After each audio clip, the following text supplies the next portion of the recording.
नमस्कार सभी विद्यार्थियों को। बीए प्रथम वर्ष के प्रथम सेमेस्टर में राजनीति विज्ञान विषय के अंतर्गत जो 5 आपके यूनिट हैं, उसमें 5वीं यूनिट के अंदर एक टॉपिक दिया हुआ है सरकार के अंग। तो सरकार के जो 3 अंग हैं, व्यवस्थापिका, कार्यपालिका और न्यायपालिका, इससे संबंधित आपके परीक्षा में प्रश्न जरूर बनेगा। तो यहाँ से अगर प्रश्न आए तो उससे संबंधित जैसे इसका अर्थ और कार्य, या जैसे आपके एक प्रश्न दे रखा है कि द्विसदनात्मक व्यवस्थापिका के संदर्भ में पक्ष या विपक्ष में तर्क देने हैं, या व्यवस्थापिका के कार्यों में या शक्तियों में किस प्रकार से कमी हुई है। ऐसे प्रश्न हैं, कार्यपालिका से संबंधित भी है और न्यायपालिका से संबंधित भी है।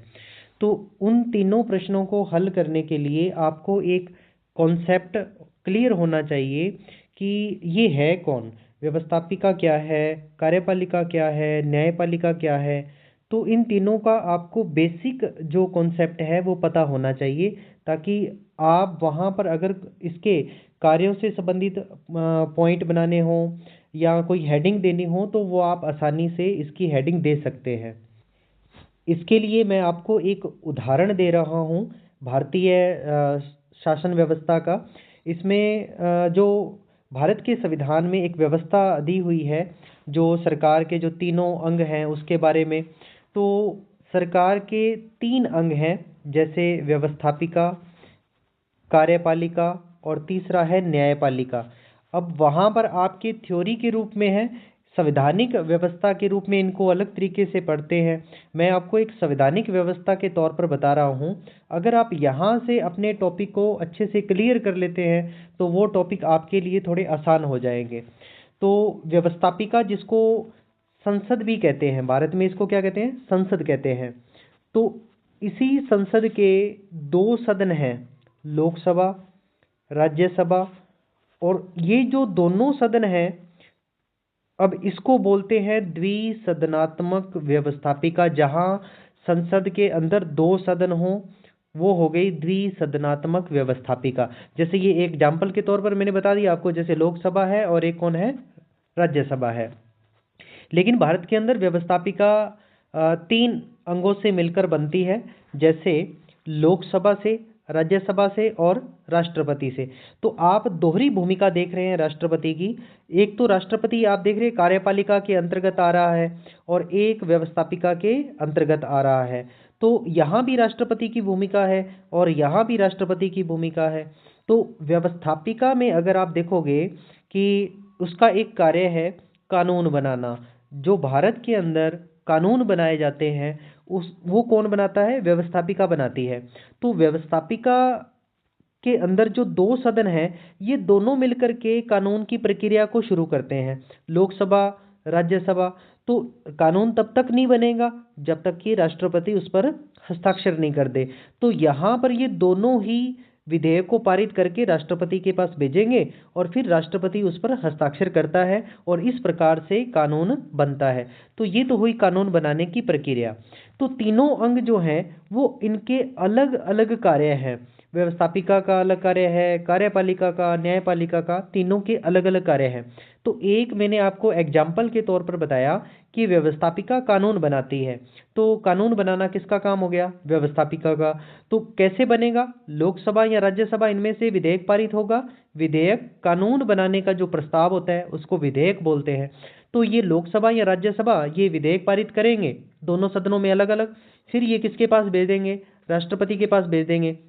राष्ट्रपति इस पे साइन करेगा और फिर वो जो विधेयक है क्या बन जाएगा, कानून बन जाएगा। तो इस प्रकार से ये कानून बनाते हैं। और उसके बाद जो कार्यपालिका है उसका काम होता है व्यवस्थापिका द्वारा बनाए गए जो कानून है उनके आधार पर कार्य करना। वो कार्य करेगी कार्यपालिका। अब इस कार्यपालिका के अंदर राष्ट्रपति, प्रधानमंत्री और मंत्रिपरिषद शामिल है। आपको इतना तो क्लियर होगा कि लोकसभा के जो चुनाव होते हैं उसमें चुनाव के बाद सभी सदस्य लोकसभा के एक प्रकार से सदस्य बन जाते हैं, एमपी बन जाते हैं, सांसद बन जाते हैं। और यही लोकसभा के सदस्य अपना एक लीडर चुनते हैं, अपना एक नेता चुनते हैं, और वो नेता कौन होता है? प्रधानमंत्री। अब यहाँ से लोकसभा के सदस्य जो चुनाव के द्वारा चुने गए, उन्होंने अपना एक नेता चुना, और वही नेता क्या बन गया?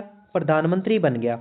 अब प्रधानमंत्री जो है, उसके साथ काम करने के लिए एक टीम चाहिए होती है, वो अकेला काम नहीं कर सकता, वो अपनी टीम के साथ मिलकर के काम करता है।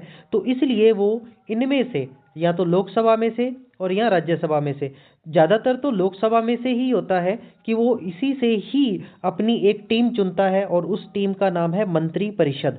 अब प्रधानमंत्री हो गया और मंत्रिपरिषद होगी, और अब इनके साथ ये राष्ट्रपति भी है कार्यपालिका के अंदर। तो तीनों, राष्ट्रपति, प्रधानमंत्री और मंत्रिपरिषद, तीनों मिलकर के कार्यपालिका के अंतर्गत काम कर रहे हैं। अब आप ये देख रहे होंगे कि ये आ कहाँ से रहे हैं? देखो, लोकसभा से आ गया प्रधानमंत्री, ठीक है। हो सकता है राज्यसभा से भी हो, ये जरूरी नहीं है, इंदिरा गांधी राज्यसभा से थी। वैसे ही आगे लोकसभा और राज्यसभा, इनसे भी आगे मंत्रिपरिषद आ गई। प्रधानमंत्री ने लिस्ट बना दी कि ये मेरे मंत्री होने चाहिए, तो उसने राष्ट्रपति को सूचना दे दी कि ये मेरे मंत्री हैं, तो आप जो है इनको परमिशन दो। तो राष्ट्रपति उनको परमिशन देता है कि ठीक है, ये मेरे मंत्री हो गए, ठीक। तो प्रधानमंत्री की इस प्रकार से मंत्रिपरिषद बन गई। अब इसकी टीम है, ये पूरी टीम मिलकर के काम करेंगे, ये प्रधानमंत्री और मंत्रिपरिषद। राष्ट्रपति इनके साथ काम कर रहा है। अब आप कार्यपालिका के अंतर आप देखोगे अलग अलग प्रकार की, नाम मात्र की कार्यपालिका या वास्तविक कार्यपालिका, वो आप इसके अंतर्गत ही देखोगे कि जहां राष्ट्रपति के पास किस प्रकार की पावर है, नाम मात्र की है या वास्तविक पावर है। प्रधानमंत्री क्या उस पावर को वास्तविक रूप में प्रयोग कर रहा है? असल में कौन उस पावर को यूज कर रहा है? पावर किसके पास है और उस पावर को कौन यूज कर रहा है? वही कार्यपालिका के अंतर्गत आप प्रकारों में देखेंगे। फिर जो तीसरा प्रकार है न्यायपालिका का, देखो न्याय करना किसका काम होगा? न्यायपालिका का। व्यवस्थापिका कानून बना रही है, उस कानून पे काम कर रही है कार्यपालिका, और उसी कानून के आधार पर न्याय करना किसका काम है? न्यायपालिका का काम है। और भारत में न्यायपालिका के अंतर्गत कौन शामिल है? सर्वोच्च न्यायालय, जो भारत का सबसे बड़ा न्यायालय है, सर्वोच्च न्यायालय। तो अब ये यहाँ पर क्या करेगा? न्याय करेगा। अगर मान लीजिए कि विवाद है किसी बात को लेकर के, तो विवादों का निपटारा यहाँ पर किया जाएगा। अगर संविधान की व्याख्या से संबंधित कोई प्रश्न है तो उसका निर्णय कौन करेगा? सर्वोच्च न्यायालय। अगर जैसे मौलिक अधिकार हैं, किसी व्यक्ति के अधिकारों से संबंधित कोई बात हो, स्वतंत्रता की रक्षा करनी हो, तो वो कौन करेगा? सर्वोच्च न्यायालय करेगा। तो ये तीनों के अलग अलग कार्य हैं। व्यवस्थापिका के अलग काम हो गए, कार्यपालिका के, न्यायपालिका के। तो जो शक्ति पृथक्करण का सिद्धांत है, वो आप यहीं से भी समझ जाओगे कि ये है क्या। क्या ये अब साधारण रूप में तो ये देखो एक दूसरे से जुड़े हुए हैं। देखो लोकसभा से मेंबर आ गए, इधर आ गए, ये प्रधानमंत्री, मंत्रिपरिषद, या राज्यसभा से प्रधानमंत्री बन गया। तो व्यवस्थापिका से ही कार्यपालिका बन रही है, या व्यवस्थापिका के जो सदस्य हैं वो कार्यपालिका के सदस्यों को निर्धारित कर रहे हैं कि सदस्य कौन होंगे, वो चुन रहे हैं। और फिर अगर आप सर्वोच्च न्यायालय को देखोगे तो फिर यहाँ पर ये कार्यपालिका के सदस्य हैं। मान लीजिए राष्ट्रपति है तो वो सर्वोच्च न्यायालय के न्यायाधीशों की नियुक्ति कर रहा है। तो फिर यहाँ से ये वाले सदस्य हैं, ये इनको चुन रहे हैं। फिर ये वाला सदस्य यहाँ के जज को चुन रहा है, न्यायाधीश को, या मुख्य न्यायाधीश है तो इनको चुन रहा है वो। तो इस प्रकार से एक यहाँ से एक दूसरे का लिंक जुड़ा हुआ है। तो फिर वो अपने शक्ति पृथक्करण के सिद्धांत के अंदर वो ये था कि ये तीनों आपस में मिले हुए हैं, तो फिर स्वतंत्रता और अधिकारों को खतरा है।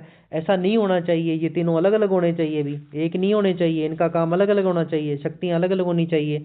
तो ऐसे में यहीं से ही एक बन गया शक्ति पृथक्करण का सिद्धांत। आशा है आपको ये कॉन्सेप्ट समझ में आया होगा। तो एक बार हो सकता है कि आपको कठिन लगे, लेकिन आप पुनः इसको अच्छे से समझने की कोशिश करेंगे तो और आपके बेहतर समझ में आएगा। तो इसके बाद हम शुरू करेंगे व्यवस्थापिका, और फिर कार्यपालिका, और फिर न्यायपालिका। धन्यवाद।